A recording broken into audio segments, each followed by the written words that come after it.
Okay guys, it's 10 a.m. A wonderful morning to start learning about developing and debugging C++ on an embedded mobile platform. My name is Omar Zrain. I am the Chief Software Engineer at Crossroad Electronics. So if you guys have any follow-up questions after this, you can just contact me at ozrain@crossroadelectronics.com. I'll put up this PowerPoint just to have it up there in case anybody wants it, or if there was a point that was missed that you want to follow up on later. Just a little bit about me. I work for Crossroad Electronics. We make the Battery Bee, the Talon, the Toucan, and I was on the Thunder Chickens 03 and 04 and 06 to 08 as a mentor. So just to give you a little bit of background to convince you that I know what I'm talking about, basically. And also, if any of you have any questions about any of this, you can just grab me after the seminar, and we can talk about stuff. But we're here to discuss C++. And before we get too far into it, I just kind of need to get a sense about where you guys are at in terms of C++. How many of you have actually used it before, tried to use it before, have actually been exposed to it? Okay, and how many of you have just totally never done anything with C++, don't know what a class is? Okay. I think what I'm going to do is I'm going to bias the hour that we have a little bit towards more just like using WinRiver and learning how to set breakpoints and how to debug aggressively, and kind of how to work around some of the limitations of remote debugging with the C-Rio behind WinRiver. But just real quick, C++ is a general purpose programming language. We use it for embedded systems like the C-Rio. We use it for Windows, for GUIs, for DLLs. We use it in Linux. You can use it in Raspberry Pi, its predecessor language C.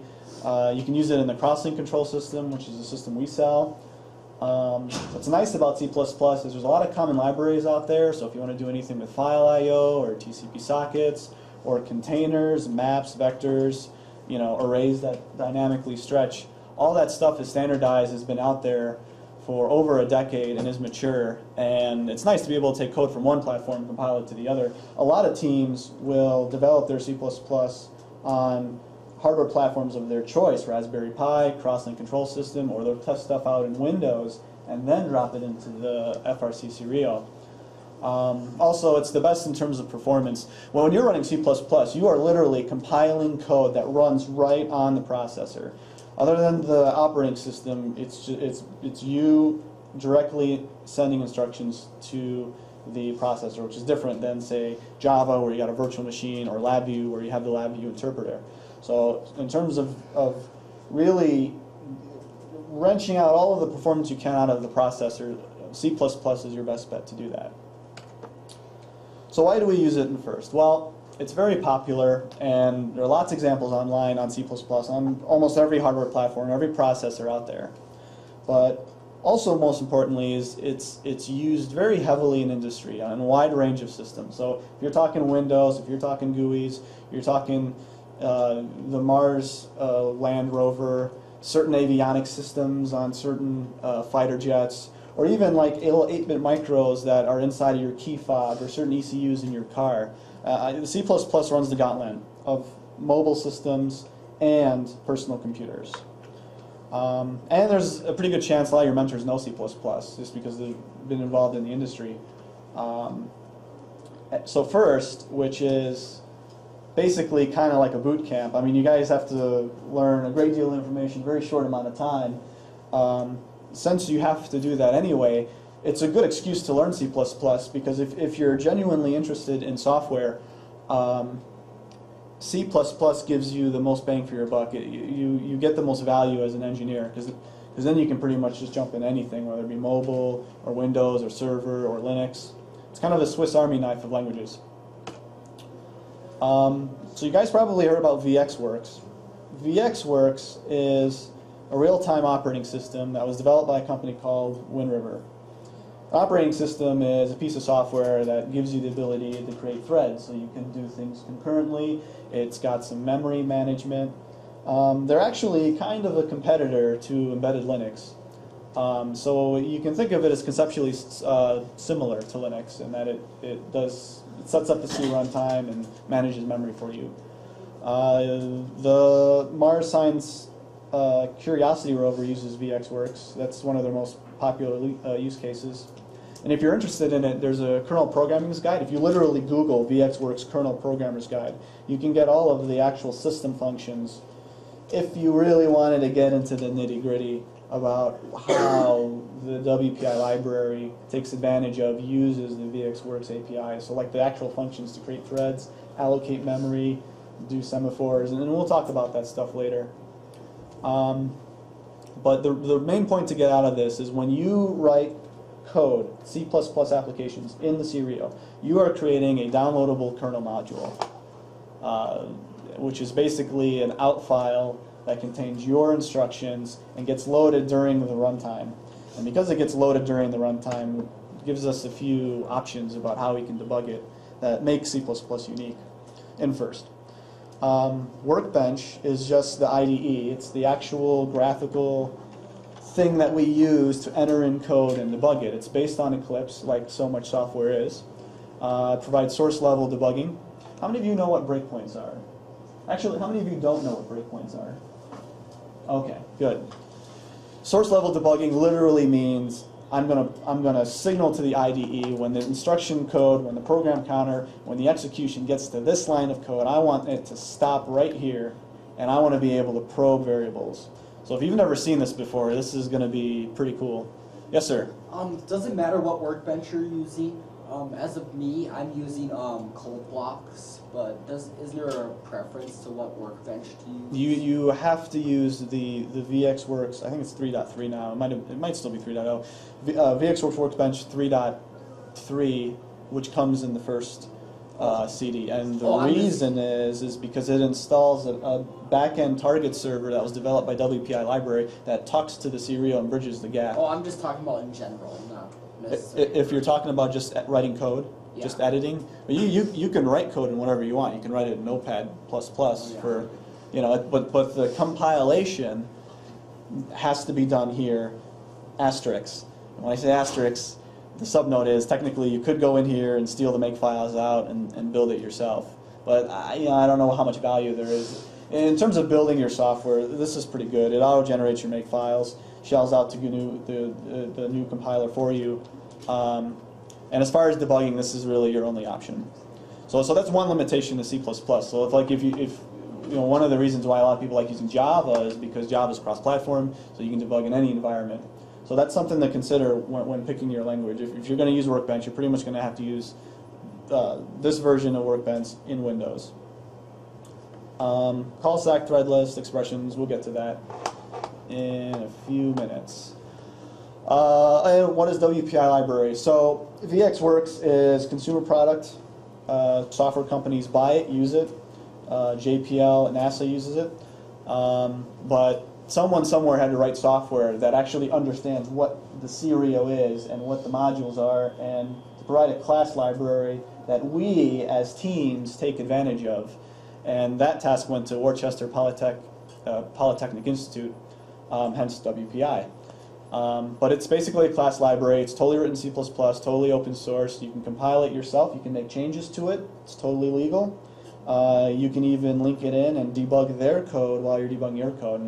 And if we have time, we're gonna actually show you how to do that. So, let's say you made the decision to use C++. What do you got to do? First, in the kit of parts, there's two WinRiver disks, 1 of 2 and 2 of 2. You only need the second one if your computer is 64-bit or Windows 7. And you also still need to install, fortunately, the NI LabVIEW disk because it has in the support for the driver station. So you still use the same driver station regardless of what language you're using. And you, during this season, if you're using C++, you kind of have to have your ear to the ground because there are these periodic updates that WPI provides. Usually it's an exe that's available on the website that self-extracts and downloads a bunch of source code updates to the WPI library, as well as the binary, so you don't have to compile it yourself, which is nice. The license for the C++ environment usually expires around kickoff, so say January 2014 is when this year's license expires. And be careful to follow the instructions exactly. If it's taking like an hour or two to get everything working, don't feel bad, that's normal.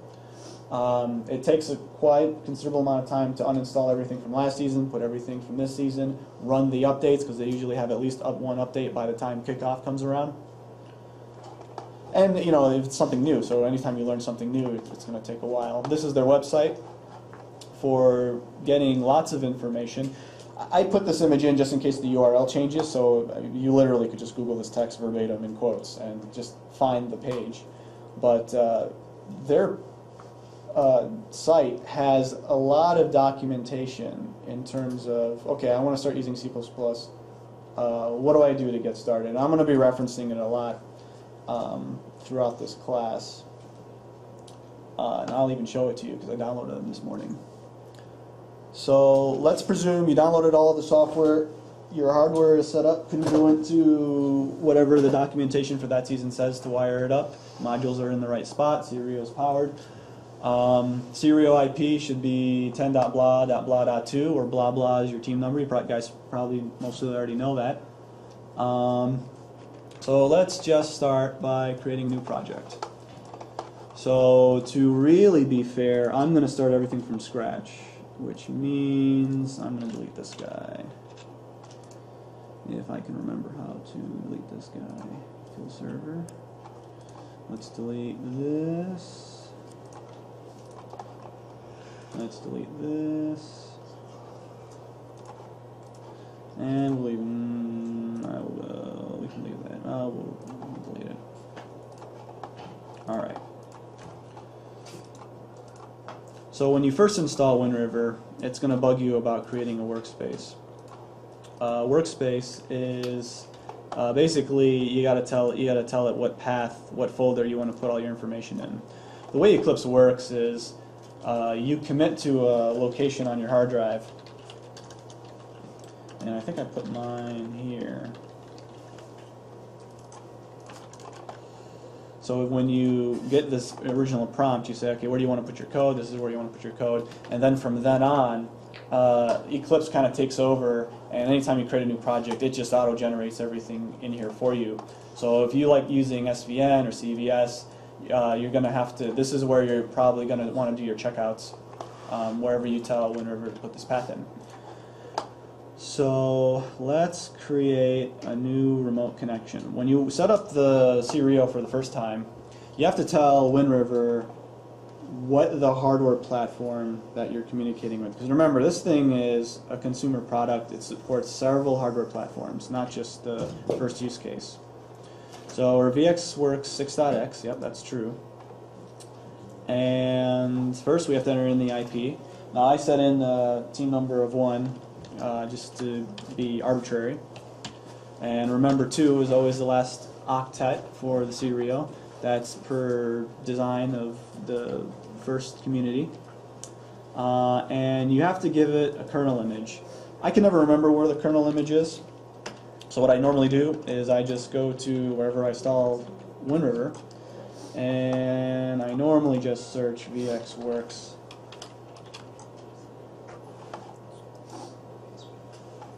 And there's going to be 2 of them because there's 2 Serial platforms. Serial 2 is the 4-channel version of the Serial. For those of you who've been around long enough, we used to have an 8-channel version, this larger Serial, if you want to take a look at it later. I want to say, yeah, here they are, VxWorks. So if you're using the 4-channel version, Serial 2. If you're using the 8-channel version, Serial. So these are extensionless. I'm just going to build the path, find it, do it, and okay, that looks good. Alright, finish. Let's delete this older one, because we're not going to use it. Awesome. So here is our target connection. when you see me do stuff, you're going to see me doing this a lot, expanding the kernel tasks. This is a thread list of everything that's running in the serial. I have stuff running already that was prepped before this class. It's always a good idea to expand this to actually see that you're actually connected to the serial, because sometimes it'll act like it's connected, and then you start doing stuff, and then you crash serial, and then you end up burning another 30 seconds rebooting the serial. So it's a good habit to get into, to keep an eye on this guy. Just keep it tucked in the corner before you do anything. So what this means, remote server, is now I'm actually hard connected to the device. So if I had pulled Ethernet and I had tried doing this, disconnect, wait for it to establish that's disconnected, wait a little longer. If I had tried connecting without the serial plugged in, you're going to see this little progress bar is going to sprawl. And it's really arbitrary. It just increments by 1 or 2% every second, and then it wraps around when it gets to the end. If this is happening to you, you either have LAN issue, network issue, router issue, IP issue. There's something wrong with the physical connection to the serial. So stop right there and investigate. I'm going to put the cable back in Ethernet 1. Always use Ethernet channel 1 when you do this sort of stuff.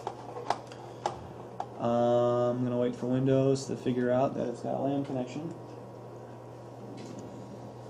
And waiting. Oh, that's Bluetooth. It's probably got it by now. All right, connect. 83%. Notice how it immediately jumps up. Notice how this guy populates. So we're good. So that's the hardware connection. Now you only ever actually have to do that once. Unless something catastrophic happens and you have to re-image your computer or something like that. Yep. What are some examples of what would be wrong with the serial? IP, image, or you selected LabVIEW and or Java instead of C++. In fact, I think I have the imager installed. This might be the last year's version, but it'll be good enough. So, is the IP what I expect it to be? Yes. Is the image what I expect it to be? Yes, because it matches this. Whenever C++ is selected. My team number is what I expect it to be. I also have a habit when I enter in the device name, I just redundantly put in C++, the year, the version, because previous versions of the imaging tool didn't give you this. But you get that information now.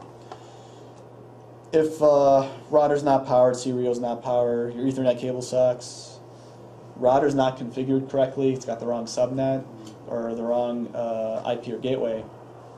That's about it. What is the best way to find out what the pinpoint exactly what's wrong? I do a lot of pinging, so if absolutely nothing is working, I'll just connect my laptop right to the serial, make sure my laptop IP settings are right, and I'll just ping the serial. If I can get that far, put the wireless back in, see if you can ping the serial. If you can't ping the serial, ping the router. The router sits in between you and the serial, right? When you're in the wireless situation, or the bridge, I should say, not router. If you can get that far, then okay, now it's probably a software issue. I can ping it so I know Ethernet works, but this doesn't work. Re-image the serial, or if there's like a particular symptom, a particular error code, just hit Chief Delphi and start Googling around. Ping it? What do you mean by ping it? Ping. So PING, and the IP of the serial I claim is 10.0.1.2. So if I was right, then I should get some immediate pings and I get some replies. That's neat. Now let's say that wasn't the case and someone forgot to plug in the serial and I do that. Well, that doesn't look very good. So that right there tells me, okay, my laptop literally cannot send Ethernet frames to the serial. So that's a big clue. So again, if you're using wireless and it's not working, see if you can get to the HTTP website in the gateway, which you have to be able to get to anyway to configure it. And if you can get that far, and plug in the serial so you can ping the serial. I mean, you stare at the topology, right? You start at your laptop and you go, okay, laptop talks to the router. Can the laptop really talk to the router? And if that, go to the web interface of the router. If that's good, okay, what's next? Router to serial. Can I talk to the serial? Okay, I can talk to the serial. Can I get code in? Okay, I can get code in, but it crashes here. What is this? And we'll kind of step through that as we go. I think that'll be more apparent once we get in there. Yeah, but that's what I mean by pinging.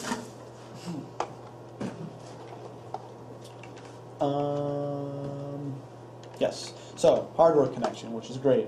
But now I want to actually create some C++. So here's the way to do it. File new, example, because luckily there's a bunch of examples that get pre-installed when you install the first version of this. Remember, we're downloadable kernel module. We don't use RTPSs at all anywhere near first, so you don't even have to worry about that.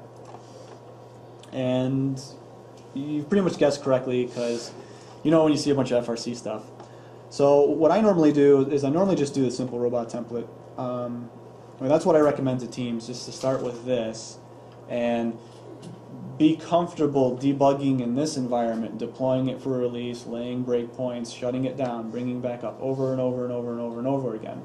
What will eventually happen over the season is you'll write some bad code and your computer will, or your serial will misbehave in very strange ways. Maybe the debugger will crash and you'll start blaming the debugger when really you should be blaming the last code change you made. So a good sanity check is to just go back and regenerate this and then just test your, is WinRiver working? Can I download code? Can I debug? Can I deploy code? Does the driver station no longer say no code deployed? That whole deal.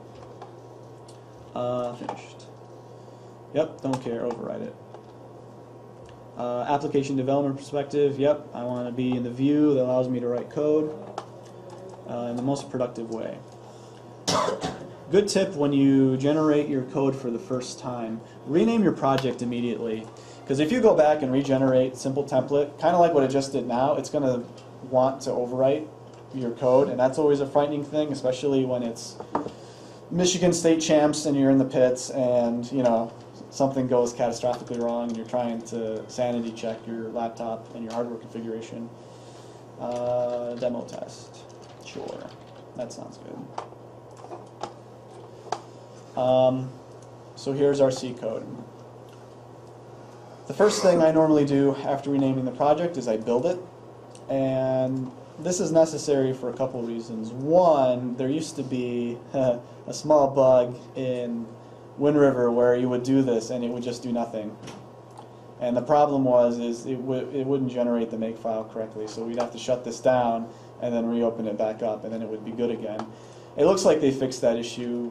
I think they fixed it last season, but if it ever reveals itself, if you ever just build a new project and you build, right-click build, or Control-Shift-A, as the menu points out, and it just doesn't do anything, just shut down and bring it back up, and I think you'll be good.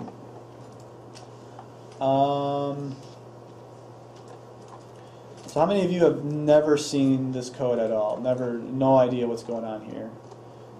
Hands? Hands, hands, hands? Okay, just a few. So we'll just go real quick.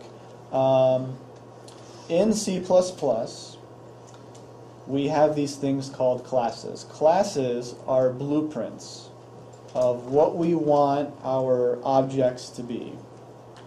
No matter what you're writing code for, you've always got variables because you want to store information, and you always got functions because you want to do something with that information. The semantics take a little bit of learning, because I know a lot of this looks a little strange, that it's class and then the name of the class and then a colon for some reason and then this stuff. This is part of an interface strategy where you're basically saying, okay, I'm going to create a robot, and it's basically an exact copy of this thing called simple robot that a first volunteer implemented for you, so you don't have to implement all the code to talk to the field and to talk to the driver station and hook up to the FPGA, and it takes care of all of the internals for you. Yes, sir? So yeah, the public class allows for the people in first to actually get to your robot, right? Yeah, you could say that. It hooks in the code that actually talks to the field, and right. yeah. Because you got to imagine, like somewhere there's C++ that talks to the FPGA, talks to the analog bumper, talks to the field, talks to the driver station. And unfortunately, you don't have to write any of it, and it's all brought in by Simple Robot. Yeah, if you were to take out Simple Robot, then that would be kind of illegal, wouldn't it? Well, it wouldn't be illegal, but it wouldn't be very useful. Your code would absolutely would not work. It wouldn't be, yeah. You wouldn't get calls. You would not get these calls. You just wouldn't. Your task would start up and then shut down immediately. And I'll actually show you why in a second. But member variables are usually created here. They can be primitive stuff like ints and bytes and flags, but they can also be instances of other classes. So somebody somewhere decided to write a class that abstracts out what a joystick is, and it has its own set of functions for getting the left and right axis and getting buttons. And you can even see the way in which it's called. Actually, I don't think it's called anywhere, but so stick is a good example because it's a joystick. So I want to, I don't know, get a button. Well, which button do I want? I have to pass in this thing called button type. And if I control click on, where's control? If I control click on joystick, I can actually look at the interface and go, okay, I want get button, and it takes in this button type. And what is button type? What are my options? I got trigger, top button. Okay, let's do top button. Top button is a member of joystick.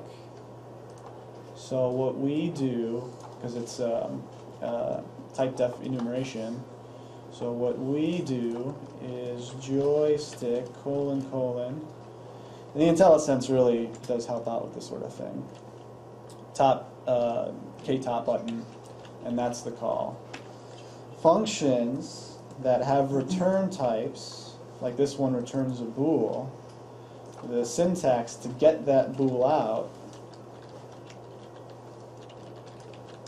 is as follows.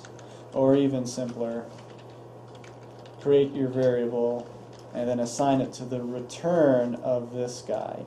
This function called on this instance, which is mapped to channel 1 or port 1. The way you map ports to Gamepads in the driver station, it's the same across all of the different languages. There's, well, where are you? Set up? Yeah, so I have one controller plugged in, and you can mix and match them, you know, because every once in a while you plug in the wrong gamepad into the wrong one, and then your ARM operator gets the driver one, and vice versa. But usually you try to figure that out in the pits before you go out to the field, or you do it while you're queuing. Or you can do what my team normally does, is they just set it up once and then they never touch it. As long as you use the same gamepads, the exact same gamepads and the exact same USB ports, this tends to be pretty persistent. But that's kind of outside of the purpose of the class. So this is all stock C++. Pick up your favorite C++ book, and you can learn about the actual semantics. Also, you can grab this guy, which is the Wpi Library User's Guide. You actually get this when you install WinRiver. It's or actually, rather, you get this when you install any of the updates from the WPI website. And this does a pretty good job of going through a lot of the basics. So, for example, what is it? Blah, blah, blah, blah, blah. Give me a speed controller. What speed controllers are you guys using? There's only 3 of them. Talon. Actually, this doc is old, so Talon's not in here. But good choice. Excellent choice. It's the one I would have expected you. So, Jaguar. Well, yeah. You said it, not me. So, Jaguar. Speed controller, blah, blah, blah, blah, blah. Give me an example. Okay, Jaguar class, blah, blah, blah, blah, blah. I thought there was an example here. So here's some basic example code. Create a Jaguar, slot 1, which is the first PWM channel on the digital module. Jaguar.set sets the throttle value between -1 and 1, and I think that's actually explained somewhere here. I'm kind of jumping around, so it's not the best way to read this. But this is verbatim what goes in here. And they also explain the different calls. So note in this example there's an autonomous call, and there's an operator control, and there's a function for you to delineate between when you're disabled and when you're enabled. Don't worry so much about accidentally doing bad things while you're disabled. These function calls tucked underneath will become inert when the robot's disabled, so there's no way for you to inadvertently cause your robot to go out of control or anything while your robot's disabled. But this is helpful because you know, sometimes maybe you want to do things differently when you're disabled. Maybe you want to do more printfs. Maybe you want to instrument things differently. Maybe you want to do some calibration or reset some variables.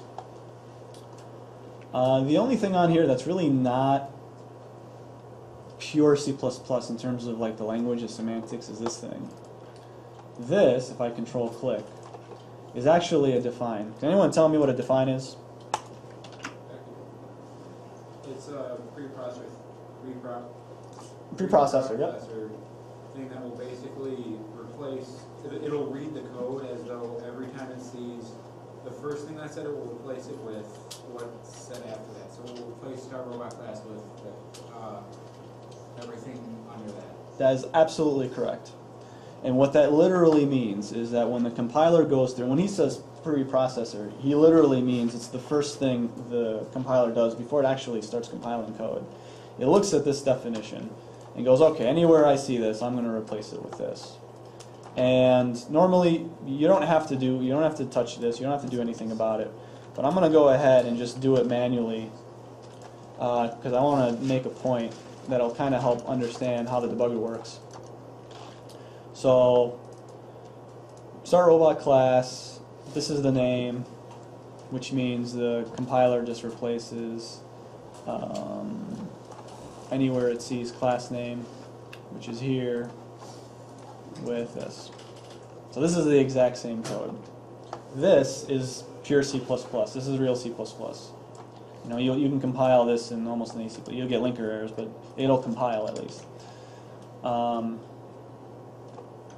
Anytime we build a module in the C++ environment, we have to have some variable or a function, some global function that tells the cREO what to call. cREO is going to call this when we run our code, and that will in turn start this task, which will in turn call this, which will in turn create our class. So this is a bunch of hierarchical stuff that the guys at Wpi Lib figured out in order to hook this into the cREO. But the reason this is important is because when we start debugging, and let's do that now, we want to debug this kernel task. And this is our kernel task. First things we need to do is literally tell the environment what function to call to start up our robot task, to start up our robot code. And in the WPI doc that I showed you, I think it's this one, or it might actually be this one.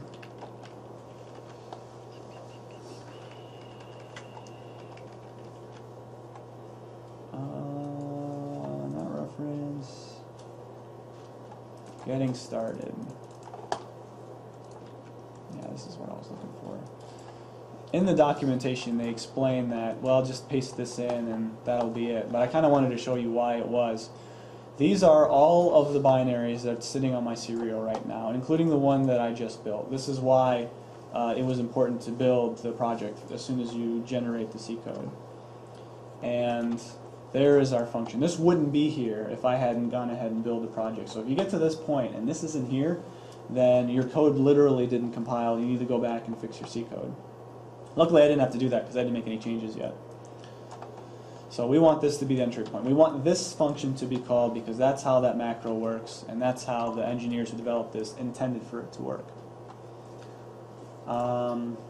Downloads.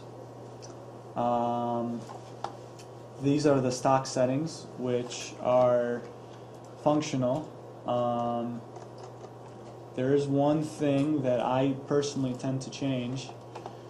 Two things actually. Download even when the file is not modified. I do that, and I uncheck this. And the reason I do this, I'll have to explain later. But basically, when I'm debugging, I like to kill my tasks and then restart them without rebooting the serial every time. And this is what allows me to do it, to just save time on the explanation. The documentation will also explain that in the debug options, you're going to want to check this. This is so that as soon as your code is deployed, we can hook up debuggers and start inspecting things. And that's about it. So then we do it. The out file doesn't exist. That's probably because I renamed it. So I'm thinking this is wrong because that still says simple template. So let's remove that. Actually, I'm going to close this. I'll just go from scratch. Debug kernel task. Well, that's not right.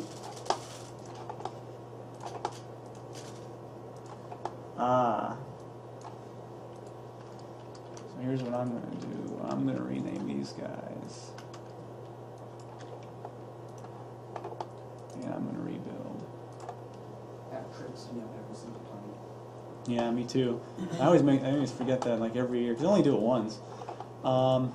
If you're ever in doubt about whether it's actually compiling your stuff, go to your path where your code is and wait for Windows to keep up. And you're going to notice a folder that looks strangely named. It'll be this if you're using the serial with the 8 slot, and it'll be something else if it's the 4 slot. But if you go in here and go into the correct one, I'm going to delete these since these are stale, you will find an out file that should be dated now, immediately, soon, recently. And if this date time is not changing, something is wrong, and you're going to run into trouble because you're going to be making changes thinking they're actually taking effect, and they won't be. And that's happened to me, and it's very frustrating, especially when you're under the duress of a competition. But it looks like it's there. Things are good. Life is good. Right-click, debug kernel task, entry point.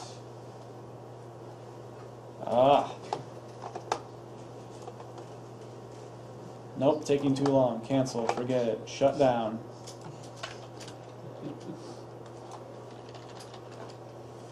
Strap in, everyone. I love programming.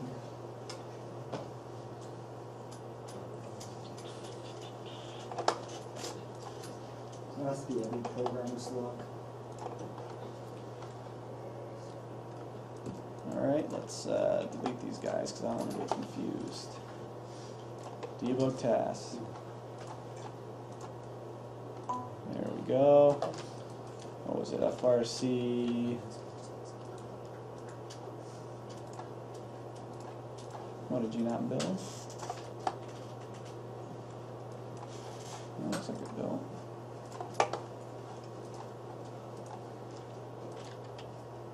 Oh, it's case sensitive. Of course.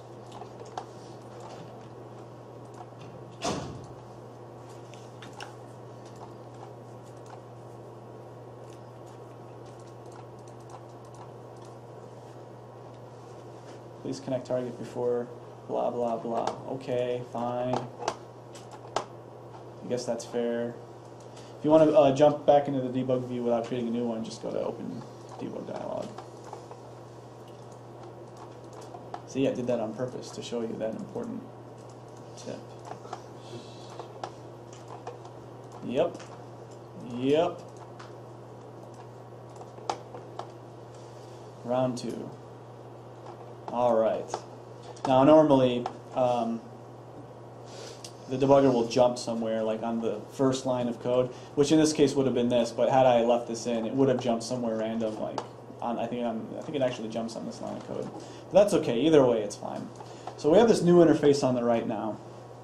This is the task list, or the thread list. Mind you, there's only one thread right now because we haven't actually run anything.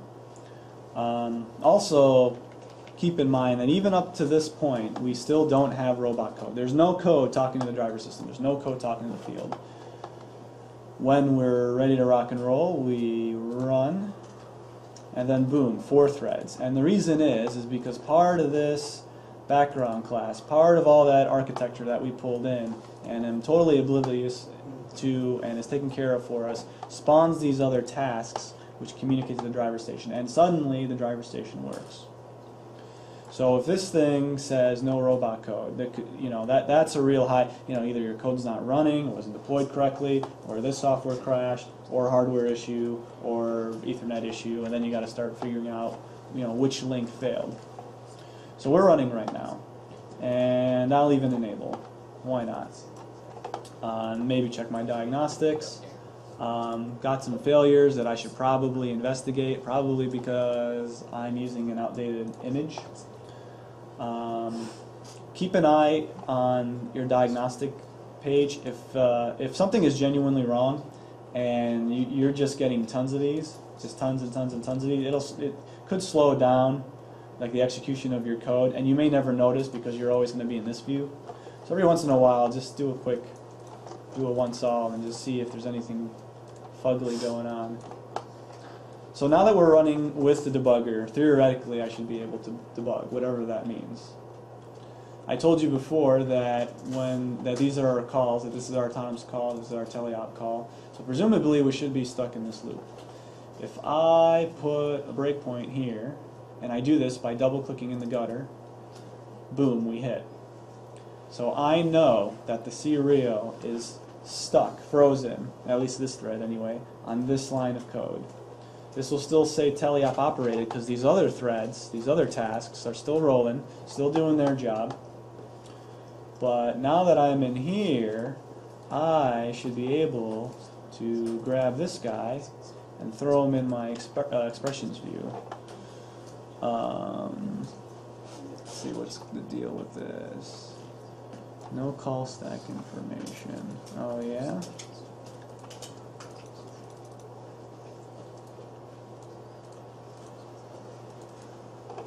Variables? You want to give me variables?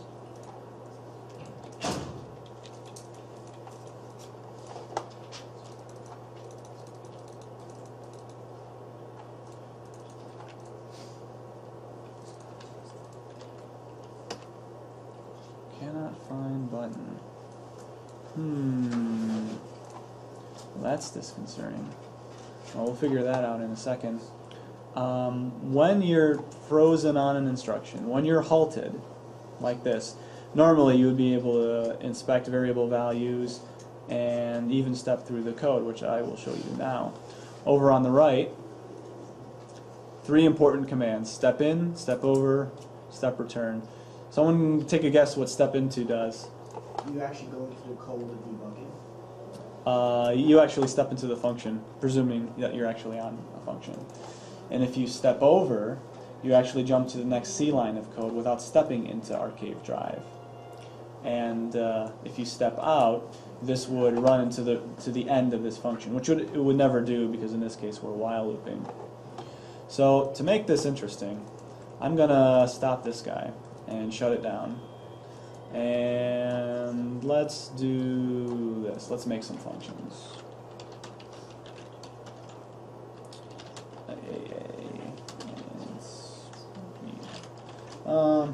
Yeah, we'll do that. And I'm going to make some basic functions just to A, get you more familiar with the semantics, and B, give us some code that we can debug. Yeah, NBB. NBB should be BB. Check your first int, NBB.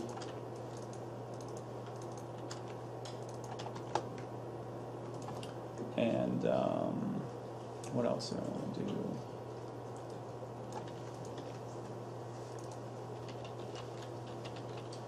Yeah, I want to do that too.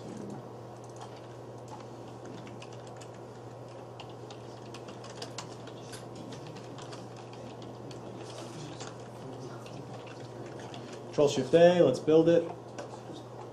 Now, had that error not have been caught, like I originally anticipated, that's why I do it, you would have gotten a compiler error. Compiler error would have given you Something useful, BBB undeclared. Why is BBB undeclared? It should be here. Oh wait, it's misspelled.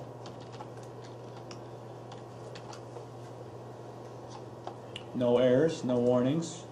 Build looks okay. Let's actually call this guy 1, 2. And I'll even want to put a breakpoint on here.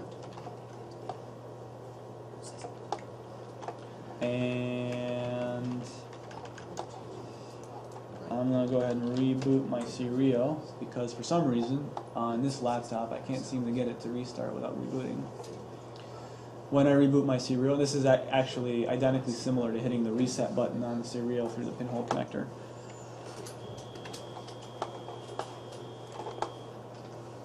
Same deal as before, wait for this to connect. Don't hit run until you see the kernel tasks populate. If you do, very good chance that you're just going to end up crashing WinRiver. And then you'll have to shut it down and bring it back up, and then you'll cry a little on the inside, and then you'll move on to fix your bug. So, alright, connected, hit it, do it, run. I'm not hitting my breakpoint. Why am I not hitting my breakpoint? While loop. While loop. Which does what?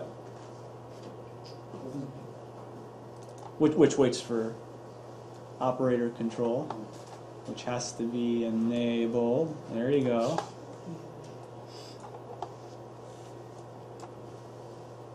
I mean, you laugh, but like I've seen students stare at this, go, "Why isn't it working?" And 10 minutes later, you know. I mean, it's a mistake you make once, and then you never. So here we are in a line of code. I want to step into the function, and now I'm in here. Okay, that seems reasonable. Can I get debug information? Okay, 1 and 2. All right, that stands to reason. So what do you guys want me to do? Want to step in, step over, step out? Step into. Let's step into. Where would you expect this to go? Into. All right. There we are. What do we pass in here? 1 and 2. Okay, I guess that makes sense. So we're probably going to return 3. Now we're back on here. Why is that? Because we've only executed this function, and it's done and it's returned 3, but now if I step in again, It's going to go to bar. we're exactly. And then there you go, same deal. By the way, does this work? Yeah, alright, now you decided to work. So does it go in the order of what's executed? Yes, that is a hard characteristic of C++. This will always be evaluated.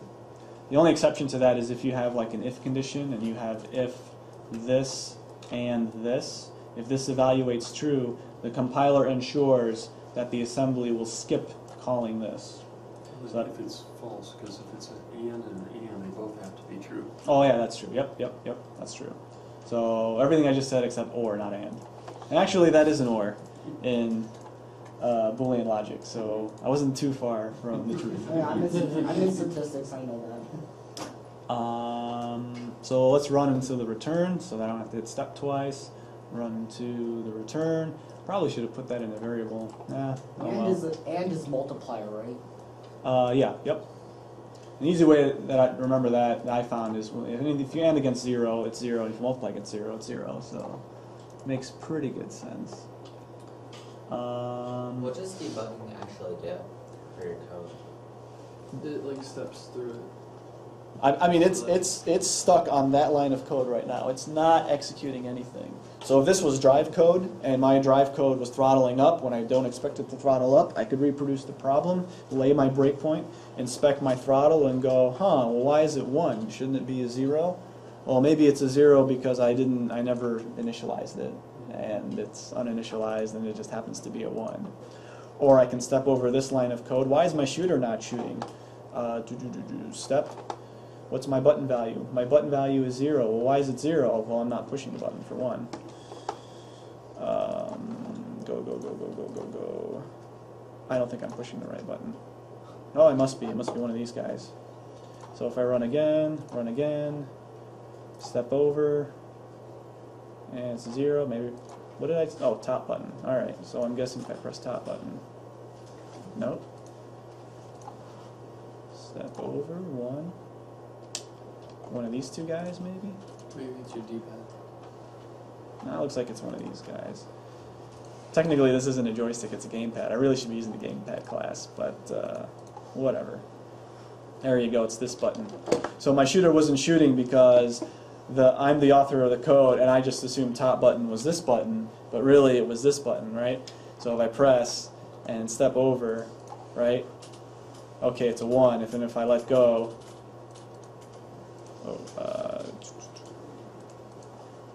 over. Oops.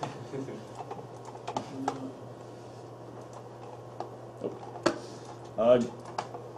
Well, you know what that means. So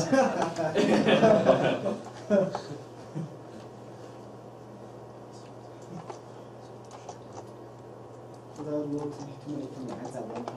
Yeah, I think I might have just been too aggressive with it.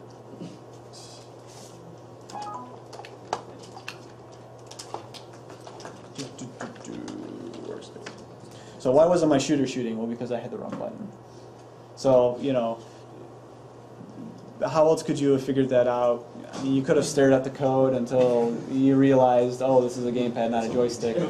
But, you know, or in the amount of time it takes Serial to boot plus the amount of time it takes for this to connect, you know, you would have figured it out. So that's where the real value is. You can actually get in there and just, okay, everything freeze. What are my variables doing? Step through the code. And to be honest with you, anytime I write new code, I always do this. I always step it through because... So debugging shows you what your variables values are? Yes. Using the expressions view or just hovering over, kind of like what I showed you. So basically, like it's true or false. Like, is it working? Is it not working? Well, is it doing what you designed it to do? Well, it would be parts that aren't working. It wouldn't be like all not working. Sure. I mean, your ARM could be totally functional, and Yeah. your drive base could be totally not working. Why is it driving left instead of right? I mean, think about any kind of math, right? So let's say you're doing scaling math on your joystick gamepads. Maybe you're doing an exponential curve or whatever crazy thing your driver or coach requests, and it's not working. Every once in a while, it dithers in a weird direction. So you reproduce the problem. You lay your breakpoint. You can even do things where if your throttle or whatever is a particular value and it never should be, right? Maybe the bug is that when you throttle forward, the robot dithers backwards momentarily. So a good sanity check would be, okay, is it because I'm reading a negative value from my joystick, or is the joystick code good, but something downstream of that? You know, you gotta bound the problem, try to figure out what's going on. So if my variable is this value that it should never be, you know, in debug me, just to put some executable code, now I've got a conditional breakpoint that only fires when something goes wrong. And if you reproduce the problem, boom, there you are. And you can inspect the variables around it and figure out what's going on here. And anytime I write new code, I always step it through first, because as good as I am, you know, when it's 3 in the morning and it's like the last week before you gotta case your robot, sometimes you make mistakes. Sometimes you mean if and instead of if not, and if you just run the system in its entirety, it's either, okay, it either works perfectly or it doesn't. Well, you find out it doesn't, but that's not very useful. You got to get in there. You got to step through and figure out if you made a procedural mistake in how you wrote your code, or something else is going on. So the purpose of debugging is after you run it, find out it's not working, you go and put a breakpoint, and then you go and debug that line. And then see, because it will tell you what line is wrong, and you can find out what's wrong in that line. If it doesn't tell you directly, you debug it and then test it, right? Pretty much. If it's not doing what you exactly expect it to do, this is a way, one of the best ways to find out why. And it's a little bit different than, like, say, in LabVIEW, where that design strategy is more like you've got everything is a signal, and signals flow all concurrently. And when you instrument in LabVIEW, you only really do, it's more real time, right? So you can only stare at it in the real time. You only see your signals changing in real time. Versus this, you can really slow it down and try to get your head around how it works. Also, since you guys are on teams and you're expected to work with each other, it's often used, this is a great way to learn how someone else's code works. If, say, for example, they don't diligently comment every line of code explaining how it's supposed to work, or if they're sick that day, blah, blah, blah, blah, blah. This is a good way to step through to learn how code that you're not familiar with works. Yes, so that's that. The next thing I probably should show you, once you work out your code, is how to deploy it for, release for the field. So when we hit this button and we run this code, everything is in RAM. When you power cycle your robot, it's all gone. So the way we deploy is by first going to Windows Preferences. And this is a little bit silly, but it makes sense if you think about it. You go into the Preferences view, first download Preferences. It's the only setting to set. Team number and where your out file is. Now luckily we know where the out file is because I showed you where it is, right? Does anyone remember? Where? That one really weird looking. Well, I don't remember, so I'm going to start in my workspace. This is the name of the project. Really weird, yep. And this guy, one more, built recently. And, yep, build the path, because I don't feel like navigating through this thing. Browse, do it. Apply. And we're good. So now at least this little plugin that first implemented for us now understands where the out file is. If you change the name of this, if you go back to using simple template and you want to deploy simple template, you absolutely must go back and do this, because otherwise you're just redeploying the same stale code over and over and over. And yes, I've made that mistake, and yes, I've lost an hour of time trying to fix a problem that wouldn't go away, only to find out, oops, forgot to, yep. So we will deploy, and what's literally happening, if there's time, I'll show you, what's literally happening when that view prompts up is it does an FTP connection to your CRIA, which is actually an FTP server, and just puts that out file onto the hard drive and goes to a text file and inserts the name into the text file so that the Bootstrap loader knows to load it. And then the next time you power boot your CRIA, it'll boot up. If you want to undeploy, it's the same deal. Just first and undeploy. And if it undeploys successfully... And that extracts the text file from the serial onto your... So you can work with it again? When you undeploy? Yeah. Yeah, it just removes it. Just removes it from the text file. But see, this is key though. When I hit undeploy, it just, it just silently did nothing. That's success. That's everything. That's the green light. If you first and you undeploy and you get an error, what does that mean? It means there was nothing to undeploy. And that's critical, because if you try to debug while your robot's deployed, it's basically going to run your code twice. And it's going to create all sorts of non-deterministic. So if you're debugging and you're getting the sense like your changes aren't taking effect, undeploy. And if it doesn't give you this error, oh crap, someone left it deployed, and all the time I've been spending trying to work out this problem actually turned out, oops, it's been running stale code all this time. This is the only way, really, to quickly identify that it's deployed. And when I say the only way, I'm lying. And the other way is... really? All right. I guess I'll show you this, and then that'll be it.